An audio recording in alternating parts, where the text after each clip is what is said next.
ازيك يا صحابي، عاملين ايه؟ انا اسمي ياسمين. كل سنه وانتم طيبين ورمضان كريم عليكم. النهارده عايزه اكلمكم في الصوم وليه ربنا فرض علينا اللي احنا سألت نفسكم هو احنا ليه بنصوم؟ علشان الصبر وكمان يعني لو احنا يعني ما نخشش ناكل كده على طول، لا، علشان نحس بالفقراء. وكمان البس بتقول ايه في حصة الدين؟ المسلم الغني يعطي للمسلم الفقير.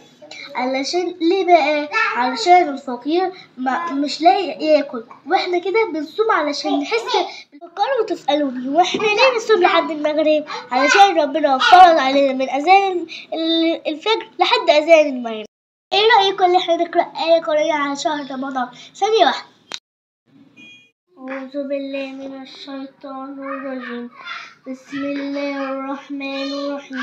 شهر رمضان الذي أنزل فيه القرآن هدى للناس وبينات من الهدى والفرقان فمن شهد منكم الشهر فليصومه. صدق الله العظيم. وكده خلصنا الفيديو، ولو عايزين تشوفوا فيديوهات تانية كتير اعملها اشتركوا ودوسوا على زر الجرس واعملوا لايك وكومنت سبسكرايب. باي باي.